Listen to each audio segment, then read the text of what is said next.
Yeah, I've got a real sad experience. Tuesday night, I was in the Astro, but it was it was where I used to live, where I grew up. A place called just out of Nottingham City, and it was like on the streets I used to play when I was a kid, playing run off and that. But I was as I am now. I'm just an adult, and I was walking the streets, but I was cleaning up the environment because it's not a very nice place. It's dirty, you know. It's not very nice. Yeah. So I was litter picking. I had a litter picker in my hand, the actual litter picking tool, some bin bags with me, and I was just like litter picking these roads. And I got to the bottom of this particular road, Shrewsbury Avenue, and one of my old friends and his cousin, I used to pal around with both of them. I was really close with one of them, like best mates. He approached me. A pair of them did, as they are today, because I still see them on Facebook and that. And one of them is featured in about 3 or 4 of my real side experiences. As of late, I've seen them quite a bit, different ones. But on this one, they both approached me, and it was being really abrasive and rude and horrible. And they were like, "What are you doing, Pearce? And this is our spot. This is where we are. You don't come down here doing all this, cleaning the place." There was going on like I was selling drugs on their corner, and it was it. Like, they're basically acting like drug dealers, like, you know, and I'm not allowed down there. And then he says, "Yeah, you're going to have to come to the office. We're going to have to sort this out." And I was like, "All right, where's the office?" And the office was like, it's this old factory at the bottom of the road. What it used to be like, they have the sewing ladies in there and that, you know, like doing upholstery or dresses or whatever they'd done. I can't really remember what they'd done there because it was when I was a kid. But it was in there, the office was. So I walked up into the building, I went into the office, and the 2 characters who approached me, they was like sat down behind a desk. I walked straight up to him and I said, "All right, and what's up?" And they stood up, but there was other people, some other characters in there, and there was about 5 or 6, all men, big burly men, and it was all in there. And there's the 2, obviously the people I know, stood up from behind the desk. Like the 5 or 6 blokes ran me, plus the other 2. They like crowded in on me. Well, there was about 6 or 7 of them altogether. And the only way I can reference it is if you've seen like a movie where they show you in prison when someone gets like targeted and they had to kill him. And that's basically what it was. There was about 5 or 6 blokes on me, but like I say, I knew 2 of them. And there was stabbing me repeatedly with these knives, big knives and little knives. And I must have got stabbed about, I don't know how many times.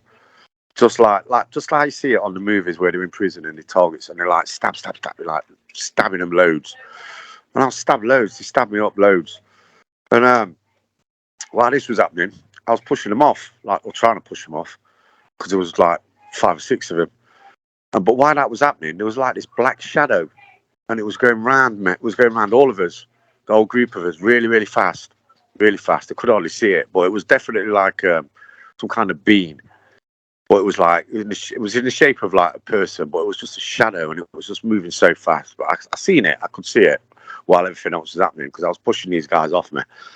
And then like I looked down, they all kind of stopped looking at me, bewildered because I was still standing there. And I looked down at me, and my old like shirt, because I was wearing a shirt, and it was like covered in holes where I'd been stabbed.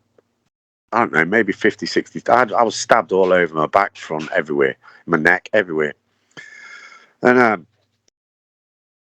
but I'd also had while I was being stabbed, I didn't feel it going on there, but obviously it was this black shadow thing that was going round. Well, there was these chains on me. I was like chained up, you know what I mean? And like my arms was pinned to my side.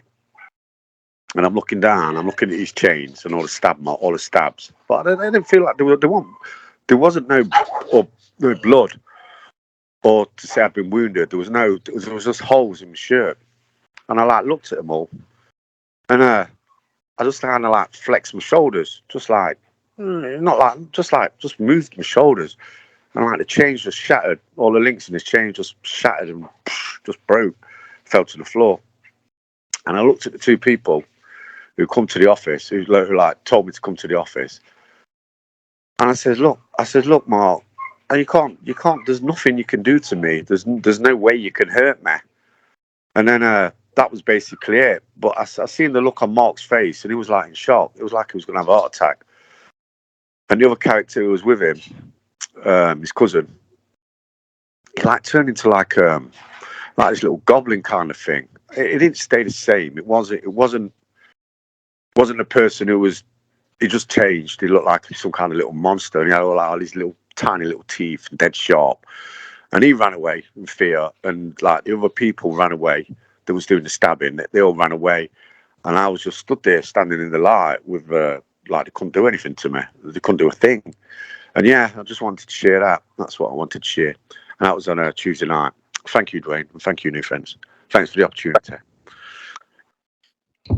That's very good, Pearce, because what's going on is, again, you're set in that situation to give these people the opportunity, and you know, they don't know what else to do, and all the stabbings and that, the reason that it doesn't bother you, even though in the physical sense it looks bad, and it can be that if it's physical, but those are just ideas, and the ideas don't hurt you. You're not bothered by them because you're aware. So it's the awareness. And again, they're given the opportunity to see what you're doing. And it takes a few times, you know, just like parents raising bratty kids. Eventually, they should get it, what's going on. But at first, we all resist because we're afraid and we don't know what else to do. And again, it's the fear factor. We've all been raised with fear. And so this is where, you know, a new education, a real education comes in to educate people that they don't have to be afraid. And it's more than just any belief or idea or looking to authorities. And so, again, this is, and in that position, you know, it's fine to be willing because it's all nothing. And it's just really, you might say it's a dream experience, but you're there to show them that, hey, these things are nothing. But again, they're running away afraid, but they're considering it just like you would. It's like, was there more going on there or whatever? But you're giving them the opportunity. So that's your adventure too. Yeah, like Kevin and everyone else. Yes. Yeah, thank you for stepping up. And this is where, you know, most people won't, because realistically, they want to stay with their fears. Even all these successful people that are out there that have a lot of money or popular or whatever, it's all fear-based. It looks good. It looks like they're happy. No, it's not. It's false happiness. Real happiness is to wake up and be aware and be okay without restrictions, without authorities. And so all these things that look a particular, they're all fear-based. You know, even the old friendships and whatever, because people have that fear in them. And we're little at a time showing them that you don't need that. It's all made up. Yes. Thank you. Thank you, Pearce. Yeah, thank you so much.